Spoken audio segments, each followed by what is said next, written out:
성벽 건축을 하고 이제 이스라엘 백성들이 이제 소위 말하는 이제 우리식으로 표현하면 이제 부흥회, 이제 성벽 봉헌식, 또 다른 말로 표현하면 이제 계약갱신의 일들을 이제 시작을 하는데, 우리가 잘 아는 것처럼 이 부분들은 그 에스라가 감당을 합니다. 사실 이 에스라와 느헤미야가 한 권의 책인데, 이 한 권의 책을 우리가 쭉 흐름을 보게 되면은 이스라엘 백성들이 돌아와서 이제 유다의 재건과 이제 신앙의 재건을 위해서 노력을 하지만 쉽지를 않아요. 에스라에서 우리가 이미 살펴보았지만은 성전 재건을 하려고 몸부림을 치잖아요. 그런데 이게 한 20년이 흘러가 버립니다. 중단이 돼 버려요. 20년이 지나고 난 뒤에 이제 학개와 스가랴 선지자의 이제 동료로 말미암아 성전은 건축은 했지만, 우리가 에스라서 9장 10장 마지막 부분에 보게 되면은 이게 또 문제가 되는 거예요. 순수한 신앙에 이제 문제가 되는 것이, 먹고 살다 보니까 아까도 뭐 계속해서 반복되는 얘기지만은 이 지역은 농사를 지을 수 없는, 생산 능력이 없는 땅이란 말이에요. 뭘로 먹고 살아야 되냐? 상업이나 상거래를 통해서 해야 되는데, 뭐 맨 땅에서 어떻게 상거래가 되겠어요? 기존에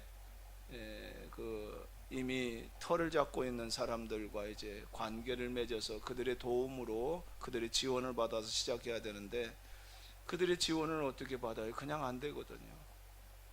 근데 그러다 보니까 이제 그런 결혼 관계를 맺게 되고, 이제 이방 여자들, 이방의 자녀들이 들어오게 되고, 그 이제 사람만 들어오나? 거기에 있는 문화들이 같이 들어오는 거죠. 이게 혼혈이 되고, 그러면서 이제 문화도 혼합신앙이 되어버리는 거예요. 근데 심지어는 거기에 제사장들마저도, 레위인들 제사장들마저도 이제 혼혈화가 되면서 혼합 문화가 되는 그런 여지가 충분히 있으니까 에스라가 통곡을 하잖아요. 그래서 이제 이혼을 시키고 이제 잘라버리고, 그런 와중 속에 이제 어려움이 찾아오게 되고, 이제 시련이 찾아오게 되고, 아픔이 이제 찾아오게 되는 그런 것들을 이제 겪게 되는데요. 그렇게 이제 그런 어려움과 시련과 각고의 능력을 이제 했음에도 불구하고 에스라가 역부족입니다. 안 돼요, 이게. 에스라서 7장 10절 말씀을 보게 되면 그런 말씀이 있잖아요. 에스라가 율법을 배워서 그것을 실천하며, 하나가 더 뭐가 있죠? 그것을 이스라엘 백성들에게 가르쳐서 실천하게 하자. 그것이 에스라의 소명이고 사명이고, 그걸 위해서 주력을 하기 위해서 이제 왔지만 이게 안 되는 거예요. 또 몇 년이 또 흘러가는 거예요. 그런데 느헤미야가 성벽을 건축을 하고 이제 비로소 이제 느헤미야 8장에 오면서 이제 이게 이루어지는 겁니다. 사실 가만히 보게 되면 이걸 유다의 재건, 이 개혁신앙의 갱신이고, 갱신과 더불어서 헤브라이즘으로 나아가는 길을 열었던 사람은 에스라이지만, 그 발판을 놓고 그것을 가능하게 했던 발판을 놓은 사람은 느헤미야인 거예요.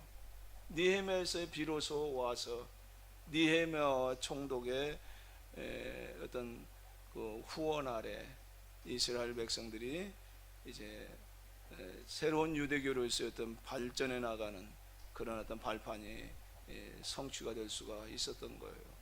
참 그런 면에서 느헤미야는 이스라엘 역사에 있어서 대단한, 잊어버릴 수 없는 어떤 상징적인 그런 인물이라고 볼 수가 있어요. 단순한, 그래서 느헤미야는 단순한 어떤 총독이 아니라, 단순한 어떤 그 행정가가 아니라, 정말 그 헤브라이즘을 탄생시킨, 에스라로 하여금 그 발판을 놓게 하는 그런 업적을 남긴 분이 바로 느헤미야라고 볼 수가 있는 것이죠. 이제 드디어 이제 이스라엘 백성들이 성벽을 재건하고 이제 절기가 되어서 예루살렘 예루살렘 수문 앞에로 이제 모이게 됩니다. 8장 1절 말씀이 참 중요한 것 같아요. 현대 번역 성경에 그 밑에 있는 느헤미야 8장 1절이 지금 두 개가 있는데요. 그 밑에 있는 것이 현대 번역 성경인데요. 한번 현대 번역 성경을 한번 같이 보이나요? 같이 한번 읽어보겠습니다. 이렇게 모든 이스라엘 사람들은 그들의 옛 고향을 찾아 정착하였다. 그의 7월이 되었다. 유다 전통에서 7월 1일은 여호와를 위하여 즐겁게 잔치하는 축제일이었다. 포로 생활에서 돌아온 유대인들은 이 명절을 이용하여 율법을 배우는 명절을 지키게 되었다. 그래서 7월 1일이 되자 온 백성이 수문 앞에 광장에 모였다. 온 백성은 서기관 에스라에게 여호와께서 이스라엘 백성을 가르쳐 주신 모세의 율법을 가져다가 읽어 주시오 하고 요청하였다. 여기 보면 유대 전통이라 그랬어요. 사실 유다인들이죠. 유다인들인데 유다 전통 지금 온 지 얼마 한 100여 년, 한 100여 년 된 시점입니다. 100여 년 된 시점에서 이 전통이란 게 있어요. 이 전통은 100여 년 만에 된 것은 아닌 것 같아요. 이미 이 전통은 어디에서부터 시작이 됐냐면 포로기에서부터 시작이 된 전통이라는 거죠. 여기 보게 되면 명절이 돼서 무슨 뭐라고요? 7월 1일은 여호와를 위하여 즐겁게 잔치하는 축제일이었다. 그동안은 뭘로 지켰다는 얘기예요? 즐겁게 먹고 즐기는 축제일로 지켰다는 거예요. 그런데 포로 생활에서 돌아온 유대인들은, 어디에서 돌아온 유대인들? 포로 생활에서 돌아온 유대인들은 이 명절을 이용하여 율법을 배우는 명절을 지키는 게 어쨌다는 거예요? 이미 포로 생활을 하면서 명절을 어떤 식으로 지켰다는 거예요? 율법을 배우는 절기로 지켰다는 겁니다. 그러니까 이 유다 전통은 이미 포로기에서부터 시작이 된 겁니다. 포로기에서 시작이 된 이 전통, 그 전통은 뭐인가요? 율법을 배우는 겁니다. 가장 중요해서 우리가 잘 아는 것처럼 유다가 바벨론에게 무너지면서 많은 물음이 생깁니다. 어떤 물음이요? 과연 우리가 믿는 하나님이 과연 우리의 하나님인가? 우리가 믿었던 그 하나님이 과연 우리를 위하시는 분인가? 이런 물음을 우리가 당연히 할 수밖에 없는 거예요. 과연 우리가 하나님은 지금 예루살렘 성전에 계셔서 그 어떤 우리에게 어려움이 오도 하나님이 성전에 계시는 한 우리는 망하지 않는다, 멸망하지 않는다 했는데 바빌론의 마르둑 신에게 그냥 무너져 버렸잖아요. 돌 위에 돌 하나 남기지 않고 다 무너져 버렸잖아요. 하나님이 우리를 과연 위하시는가? 우리를 위하시는 하나님이란 가면 왜 그 하나님이라면 과연 우리를 이렇게 왜 망하게 내버려 두었는가? 그런 물음이 생기는 거예요. 과연 하나님은 살아계신가? 그런 물음에 답을 하는 사람들이 누구냐면 신명기 예언자들인 거예요. 근데 신명기 예언자들이 어떻게 답을 해요? 역사 속에서, 아까도 얘기했지만 역사 속에 율법을 역사 속에서 해석하는 거예요. 우리가 왜 이렇게 망할 수밖에 없었는가? 우리가 왜 이렇게 망할 수밖에 없는가를 묻는 겁니다. 그 물음 속에서 그러면 우리는 어떻게 살아야 하는가? 그래서 바벨론 포로 시에 지난날의 역사를 다시금 되짚어 보는 거예요. 역사를 다시금 해석하는 겁니다. 해석하면서 회개하고 그럼 우리는 어떻게 살아야 할 것인가? 우리가 율법을 지키지 않아서, 계약법을 지키지 않아서 우리가 망했다. 그러므로 우리는 이후로 철저히 계약법을 지키는 삶을 살아야 한다. 그런 전통이 이제 포로기에 형성이 되는 겁니다. 그래서 철저하게 주경야독을 하는 거예요. 밤에는 중노동으로 시달리면서도 밤에는 참 쏟아지는 졸음을 참아내면서 이제 성경을 공부를 하는 겁니다. 어느 수준으로 만들어 놨다고요? 12살이 되면 성인식을 하는데 성인식이 되면 율법서를 통째로 줄줄줄줄 암송할 정도로 만들어 놓는 거예요. 놀라운 것은 그러한 율법의 역사적인 해석을 함으로 인해서 하나님께서는 길을 열어놓으신 거예요. 귀환의 길을 고레스 칙령을 통해서 열어놓는 거죠. 그래서 유대 전통은 이미 바벨론 포로에서 포로 생활의 아픔을 곱씹어 보며 하나님 앞에 돌이키는 그런 과정을 통해서 이 전통이 세워지는 겁니다. 그래서 명절은 뭘로 지킨다고요? 하나님의 말씀 율법을 계약법을 배우는 명절로 지키게 되었다는 겁니다.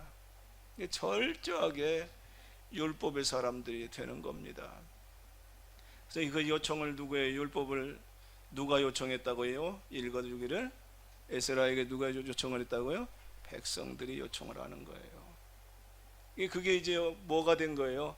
삶이 된 겁니다. 그게 아예 습관이 된 거예요. 이게 삶이 된 거예요. 당연히 그렇게 해야 되는 줄 아는 거예요. 그래서 명절 때가 되면 뭘 읽어? 율법을 읽고 배우는 것이 이제 아예 그냥 몸에 배워서 삶으로 그걸 실천해 가는 겁니다. 우리는 어때요? 늘 저도 지금 명절 때가 되면 우리 자녀들이 이제 모이게 되면 고민이 되는 거예요. 이 명절을 어떻게 하면 의미 있게 보낼 것인가. 그냥 쉬는 시간으로 그냥 잠시 예배 드리는 걸로 그냥 신앙인의 어떤 명절의 모습으로 끝날 부분은 아닌 것 같아요. 그래서 늘 고민이 돼요. 그래서 이렇게 시도를 가끔 해봅니다. 성경을 선택을 해가지고 읽기라도 하자. 그래서 성경을 읽습니다. 돌아가면서 선택을 해서 창세기 몇 장에서 몇 장, 식구들이 상당히 많으니까 한 2시간 정도를 의도적으로 이렇게 익히기도 합니다. 그리고 어떤 때는 읽는 것 가지고도 부족한 것 같아. 그래서 어떤 때는 이제 미리 프린트를 해놔요. 프린트 해놔가지고 그것에 대한 내용을 해석이라고 할까요? 그 의미를 좀 적어서 함께 읽는 시간을 갖기도 합니다. 거기서 공부한다는 건 어렵고, 그래서 함께 읽고 예배 시간에 가족들끼리 예배 시간에 그렇게 읽고 때로는 이제 묻습니다. 너는 어떻게 생각하냐? 뭐라고 이제 하죠. 하면은 그래요. 거기서 토달면은 안 되겠더라고요. 제가 한번 토달아가지고 그냥 굉장히 괴로운 적이 있습니다. 뭐라고 났는데 굉장히 어렵더라고요. 그래서 그 다음부터는 제가 아예 토를 한다면 그래? 그러냐? 참 그래. 내 말을 들으니까 참 그렇기도 하겠다. 참 좋은 생각이다. 박수 한번 쳐주고. 이게 좀 엉뚱한 소리 한 놈한테는 박수를 더 쳐줍니다. 요령이 생겨가지고. 그래야 되겠더라고요. 그래야 이게 입이 열지, 뭐라고 하니까 입을 안 열더라고요. 그러면 곤혹은 내가 당하잖아요. 그래서 그렇게 한번 해보는데, 한번 그런 시도를 좀 해봤으면 좋겠어요. 그냥 단순하게 그냥 예배 드리는 걸로 끝나지 않고 성경을 읽고, 또 필요하다면 설명해 주는 것은 어렵고요. 그냥 설명한 것을 그냥 읽는 걸로, 설명을 해주면 지루해져 버려요. 그러니까 읽는 걸로 그런 식으로 한번 해보기도 합니다. 그래서 이스라엘 백성들은 이게 삶의 습관이 되고 이게 실천상, 이게 왜냐하면 뭐 때문에 이게 가능한 거죠? 율법대로 살지 않으면 죽는 것이 죽느냐 사느냐 문제가 달려 있는 거예요. 이건 할 수밖에 없는 거예요. 이건 해야 돼. 아니면 죽으니까 그렇게 만들어 놓은 겁니다. 그 역사 속에서 그들은 체험을 했고, 그렇잖아요.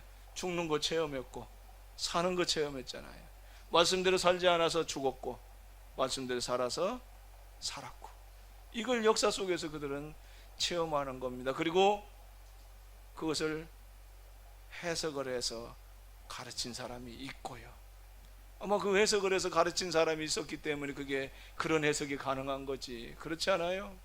이 신명기 역사가들이 이 이름 없는 예레미야의 제자들이라고 불려지는, 생각되어지는 이들의 바벨론 포로에서의 작업이라는 것은 엄청난 작업을 한 겁니다. 그래서 포로기 신학이 중요한 거예요.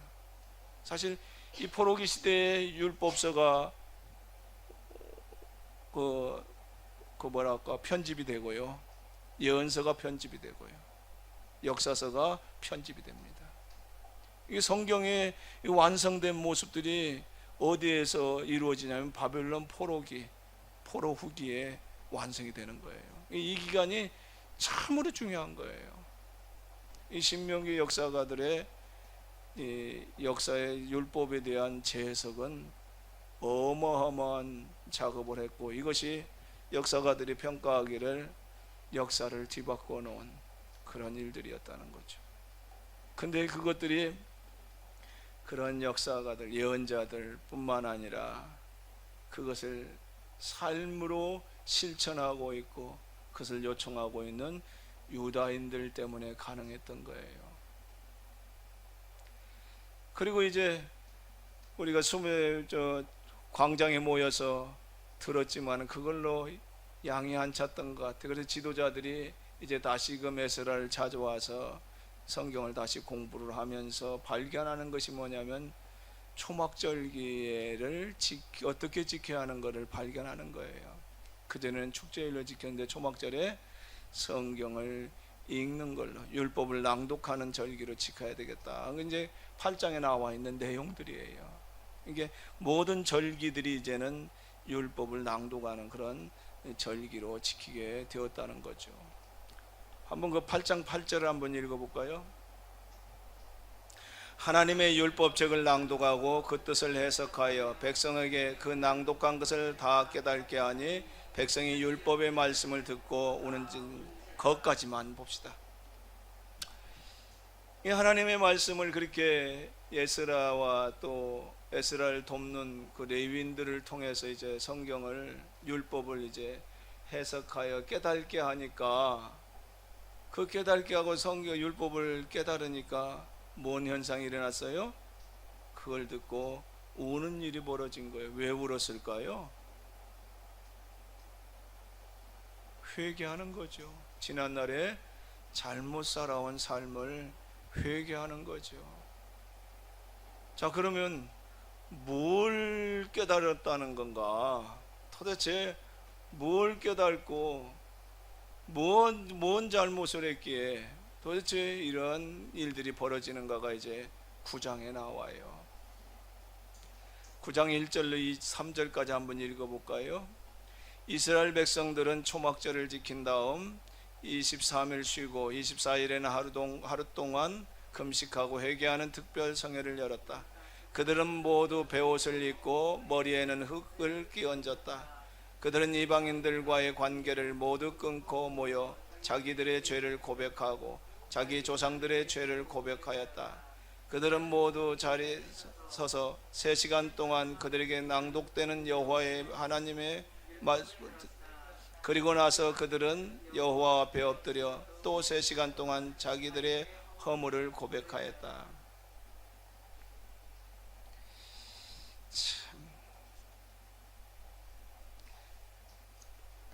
우리 죄가 뭘까?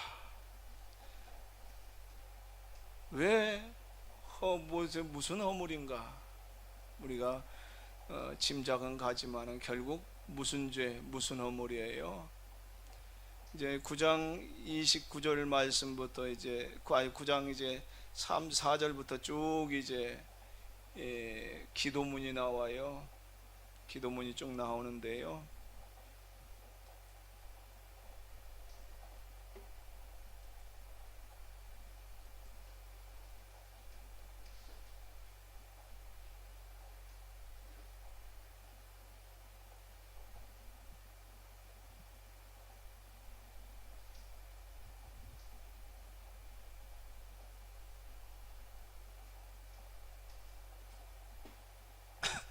저희 기도문이에요. 9장 말씀은 이제 기도문인데 기도문을 쭉 보게 되면은 무슨 기도를 하는 것 같아요?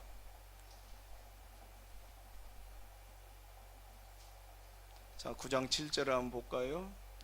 그 앞에는 이제 창조주이신 하나님에 대한 고백이 나옵니다. 하나님께서 하늘과 땅과 모든 것들을 창조하신 그런 얘기가 나오면서 7절 말씀을 보게 되면 주는 하나님 여호와시라 옛적에 아브라함을 택하시고 갈대아 우르에서 인도하여 내시고 아브라함이란 이름을 주시고, 이제 쭉 아브라함에서부터 쭉 이스라엘 역사에 대한 얘기가 나옵니다.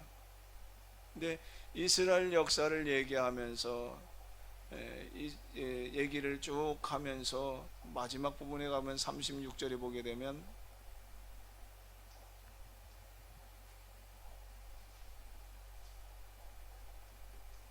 이런 구절이 나와요.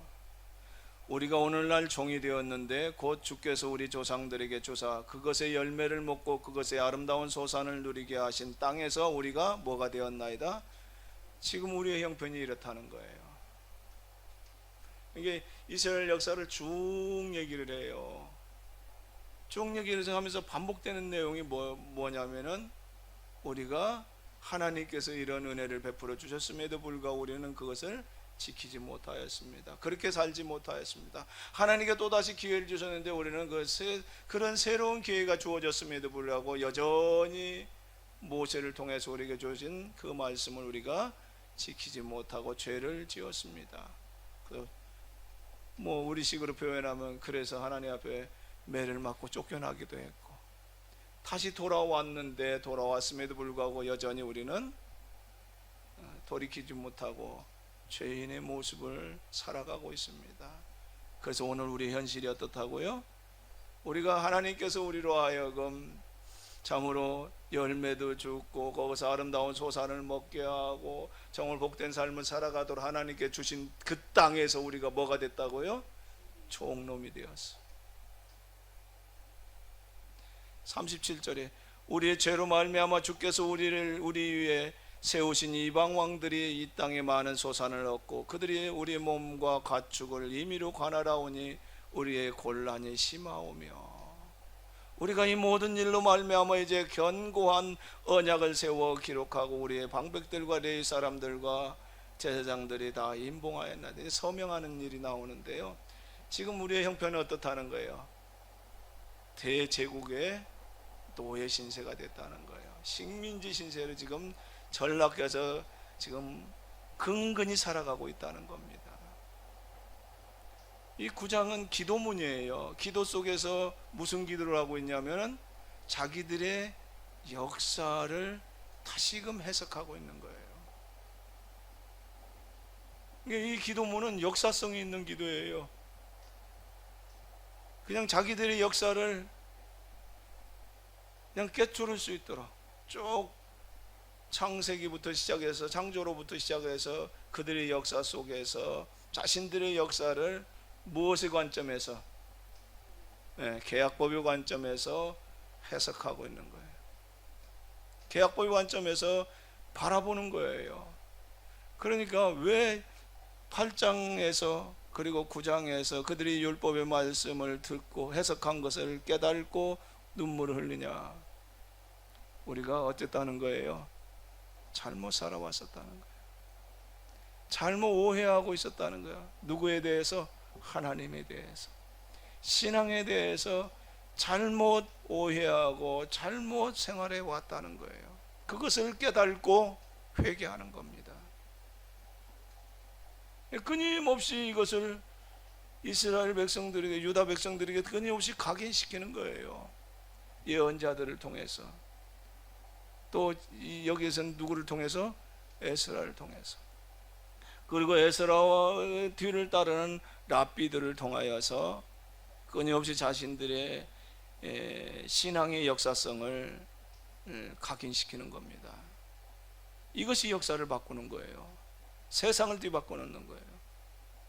이것이 유다의 문화가 되는 겁니다. 이게 유다 백성들은 자기들의 역사의 흐름을 아는 거예요. 자기들의 역사가 어떻게 흘러왔는가. 물론 그것은 계약법의 관점에서. 이 역사 속에 계약법을 역사 속에서 다시금 재해석하는 거예요. 그리고 이것을 지키기 위해서, 이 율법을 지키기 위해서 규율을 만드는 겁니다. 그게 이제 38절의 말씀이에요. 우리가 이제 9장에 가게 되면 느헤미야 법전이라고 현대 번역 성경인데, 이 율법을 지킬 수 있기 위해서, 이 율법을 지키기 위해서 규율을 만드는데 느헤미야가 그것을 추진해 나가는 겁니다. 에스라와 느헤미야가 그걸 추진해 나갑니다. 이게 삶 속에서, 생활 속에서 그걸 율법을 지켜 나가도록 만들어 놓는 거예요. 근데 이제 그것은 뭐가 되는 거예요? 신앙이 곧 삶이 되는 거죠. 문화가 되는 거예요. 그러니까 우리가 지금 케네스 계약 공동체에서 그 페트병 버릴 때 비닐을 띄어내고, 지금은 다 자연스럽게 하시죠. 안 하면 좀 이상하죠. 뭐가 된 거예요? 문화가 된 거예요. 근데 제가 요새 고민을 해요. 저희 집이 그동안은 정수기가 있었어요. 정수기가 있으니까 물을 사다 먹을 필요가 없잖아요. 근데 정수기를, 수도가 문제가 생겨서 정수기를 지금 못 달고 있어요. 수돗물 그냥 먹자 그랬더니 수돗물 그냥 못 먹는다네. 그냥 난리를 치네요. 전주는 좀 괜찮을 것 같은데 서울은 어쩔지 몰라도. 그러니까 매번 이 페트병에 담긴 물을 날라야 되는 거 아니야. 그래서 요새 하나님 앞에 지금 송구스럽습니다. 얼마나 그제가 이건 큰일 났다. 내가 큰 죄를 짓는다. 큰 죄를 짓는다. 그러나도 플라스틱 대란이 벌어지고 있는데, 인류가 멸종의 길을 치닫는 어떤 한 원인이 플라스틱이기도 한데 어쩌면 좋다냐. 하나님이 이 노릇을 어찌하면 좋사옵니까? 그래서 수도를 빨리 고치는 길밖에 없다. 돈이 들어가도 이걸 고쳐서 플라스틱 이거 쓰는 것을 이게 줄여야 되겠다 하고서 돈을 지금 투자를 하려고 그래요. 너무 집 사니까 돈 투자하기도 참 아까워요. 주인한테 얘기해서 고쳐달라고 하기도 그렇고. 자, 어지간 나를 살기 위해서라도, 내가 살기 위해서라도 이건 빨리 해야겠다, 그런 생각을 해봅니다. 그러니까 이 케네스 계약 공동체에서 이거 하는 이 작은 일이 결코 작은 일이 아닙니다. 지금 우리 계약 공동체가 아니더라도 지금 다 그거 하고 있잖아요. 근데 우리는 어때요? 철저히 하고 있나요? 아무것도 아닌 것 같지만 이것이 곧 이게 작은 일을 실천하는 것이 하나의 문화가 되는 것이고, 그래서 유다인들이 헤브라이즘을 만들어내는 것은 이런 게 있는 거예요. 그것을 율법을 지키기 위해서 하나의 규율을 만들고, 규율을 삶에 실천함으로 인해서 이게 아예 삶이 되게끔 만드는 그런 작업들을 에스라와 느헤미야가 하는 것이죠. 그리고 그걸 하게끔 만드는 거예요. 그리고 그걸 서명을 해서, 서약 하나님 앞에 서약을 해서 그것을 실천하도록 만들어가는 그런 과정을 하는 거죠. 그런데 이게 에스라 혼자 가지고는 안 되었어요. 에스라 혼자는 어떻게 해볼 수가 없어요. 느헤미야가 총독으로 와가지고 느헤미야의 살신성인을 통하여서 자기를 포기하고 애타는 심정을 가지고 눈물 뿌리는 기도를 통하여서 이것은 반드시 실현되어져야 한다는 그런 마음 가지고 나의 목숨은 아랑곳하지 않고 오직 하나님만 의지하고 나아가는 그 느헤미야의 간절함과 그 간절함 속에 하나님 앞에 기도하는 그 기도가 이것을 가능하게 한 것이죠.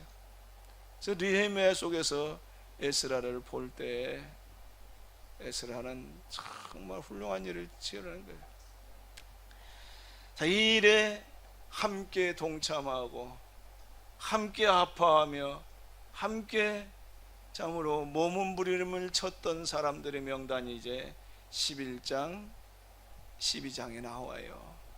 그리고 이제 13장 마무리에 느헤미야가 페르시아로 돌아갔다가 왔는데 그 사이에 한 1, 2년 걸렸을 거예요. 1, 2년 걸려서 돌아왔는데 1, 2년 새에 하나님의 성전 곳간에 어떤 놈이 딱 들어앉아, 또아리를 들고 들어앉아 있는 거예요. 그게 누구예요? 도비야. 그 왼수 같은 놈. 이스라엘의 그 정체성을 어떻게 하는지 회파하고 무너뜨리려고 했던 그런 사단과 같은 그 세력을 참 다시금 끌어들여서 그 성전 제일 안 깊숙한 곳에 사무실을 내놓고 있어요. 이게 느헤미야가 어떻겠어요? 절통하죠. 애가 타는 거죠. 아니 내가 없는 사이에 느헤미야가 왜 돌아왔을까요? 12년 있었어요. 돌아갔어. 안 돌아와도 되잖아요. 왜 돌아왔을까? 찝찝한 데가 있는 거예요. 미심쩍은 부분이 있는 거예요. 돌아와서 보니까 아니나 다를까.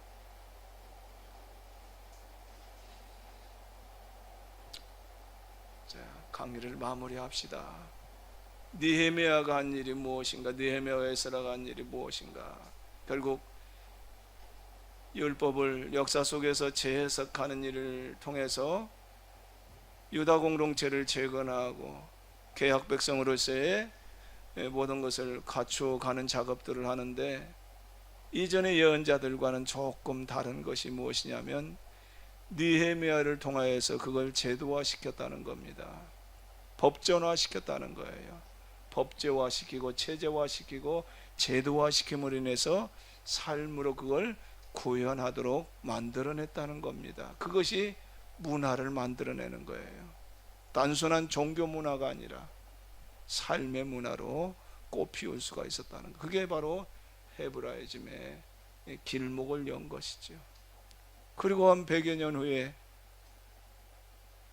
세계의 유수한 청년들이 지혜를 얻으려고 예루살렘으로 몰려오는 일들이 생기는 것이고, 그 거센 파도와 같이 밀려드는 헬레니즘으로 말미암아 수많은 문화들이 역사의 뒤안길로 다 사라지지만 유일하게 유대교만 살아남는 것이죠. 그리고 더 나아가서 예루살렘이 멸망해버리고 세계 곳곳으로 다 흩어져서 2000년 동안 나라 없는 그런 나그네 삶을 살아가면서도 이들이 자신들의 언어와 자신들의 문화와 그 자신들의 종교와 신앙을 잃지 않을 수 있었던 것은 바로 느헤미야와 에스라의 작업으로 시작된 헤브라이즘의 발판이 그것을 일궈낼 수 있었던 거예요. 우리가 예언서와 이제 에스라와 느헤미야서를 마치면서 다시 한번 생각해 보아야 될 점들이 좀 있어요. 어떻게 헤브라이즘이 가능할 수 있었는가? 어떻게 세상을 뒤바꿔 놓는 그런 문화가 헤브라이즘이라고 세상 사람들이 이구동성으로 얘기하는 그런 문화를 만들어낼 수 있었는가? 첫째는, 이건 주제 넘은 결론입니다. 첫째는 역사 속에서 율법을 재해석하는 작업이었고요. 이것만 가지고는 우리 보면 알잖아요. 우리가 보면 강 목사님을 통해서 끊임없이 듣고 끊임없이 새겨보지만, 그래서 정말 이것이 맞다, 옳다, 정말 이겨야만 된다라고 얘기를 하고 있지만 정작 잘 안 되잖아요. 뭐가 부족한가요? 정말 애통함이 없는 것 같아요. 내가 그것에 대한 정말 이거야 한다고 동의가 되지만 정작 그것에 대해서 삶으로 실천하고 그것에 마음을 거기에 마음을 두어서 애달픈 마음으로 정말 그러지 못한 나 자신에 대한 그러한 절통함마저도 없는 것 같아요. 내가 그렇게 살지 못하는 그것 때문에 마음 아파하고 괴로워하고 하나님 나를 도우소서, 이거야만 되는데, 이 길이어야만 되는데, 이 길만이 내가 살고 이 시대가 살 수 있는 유일한 길인데 하나님 내 마음은 전혀 여기에 대해서 동의는 되지만 전혀 마음 가지 못하는 내 모습이 안타까워서 눈물 흘림이 첫째는 없는 것 같고요. 그리고 정말 마음 쏟아서 이 길이어야만 한다고 느헤미야처럼 통곡하며 금식까지는 아니더라도 절통한 마음을 가지고 포기되지 않는 마음을 가지고 끝없는 기도가 우리에게는 너무도 부족한 것이 아닌가. 이건 제 얘기입니다. 기도는 하고 있는데 정말 어떤 기도인가 다시 한번 생각해 보면서, 에스라와 느헤미야의 통곡이 절실한 우리 시대에 우리가 살고 있는데, 하지만 우리의 내면은 너무나 냉랭한데 하나님 우리를 불쌍히 여기소서, 이러한 우리를 불쌍히 여기소서. 우리에게 느헤미야의 통곡을 주옵시고 에스라의 불타는 심정과 말씀을 회복시켜 주옵소서. 이 시대를 향하여 통곡할 수 있는 눈물을 주옵소서. 이 시간 잠시 우리 하나님 앞에 기도의 시간을 가졌으면 좋겠습니다. 함께 기도하겠습니다. 오 주님, 우리 가운데 참으로 함께 하시는 주님 앞에 오늘도 안타까운 마음을 가지고 주님 앞에 나아갑니다. 오 주님, 우리 가운데 임하시고 역사하시되 정말 우리가 하나님의 이 계약의 법에 대한 참으로 아버지 안타까움이 너무도 없습니다. 가슴이 냉랭하고 머리로는 옳다고 얘기고 참으로 이 길이어야만 된다고 얘기하고 수없이 아버지 안엔 떠버리고 있지만 정작 우리가 마음에 생각한 그것을 삶으로 실천하기에는 너무도 역부족인 우리를 바라봅니다. 이 핑계 저 핑계에 둘러대면서 온전히 아버지 하나님의 말씀대로 살지 못하는 우리의 모습에 대해서조차도 우리는 안타까운 마음조차도 없습니다. 주여 우리를 긍휼히 여기소서, 불쌍히 여기소서. 우리 하나님 함께 하시고 새롭게 하시어서 정말 아버지 하나님 느헤미야와 같이 통곡하며 포기되지 않는 마음을 가지고 기도하는 자 되게 하소서. 우리의 가슴에 참으로 에스라의 불타는 심정과 말씀을 가지고 우리 하나님의 율법을, 이 계약법을 실천하는 자 되게 하옵소서. 늘 동행하여 주실 것을 믿고 우리가 나아갈 수 있는 힘과 용기와 권능을 더하여 주소서. 아버지 하나님, 이번 학기 동안 다시 한번 시대 속에서 안타까운 마음을 가지고 정말 민족을 사랑하고 정말 죽어가고 멸망의 길로 치닫는 그런 삶을 보면서 괴로워하고 몸부림치며 통곡하며 외쳐댔던 예언자들의 그 메시지를 우리가 들으며 또한 아버지 하나님, 역사 속에서 멸망하고 다시금 회복하는 과정 속에서 몸부림쳤던 에스라와 느헤미야를 보면서 정말 오늘 우리가 이 시대 속에서 어떠한 자가 되어야 될지 다시 한번 돌이켜볼 수 있는 시간을 갖게 하심을 감사합니다.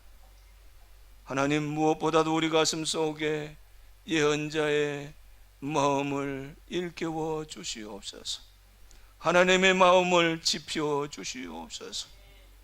아버지 하나님, 그들처럼 통곡할 수는 없을지언정 안타까운 마음을 가지고 우리 시대 속에서 하나님의 사람으로서 함께 웃고 울고 시대가 살 수 있는 길을 모색할 수 있는데 최선을 다하는, 주력을 다하는, 사력을 다하는 주님의 백성으로 거듭나게 하여 주옵소서.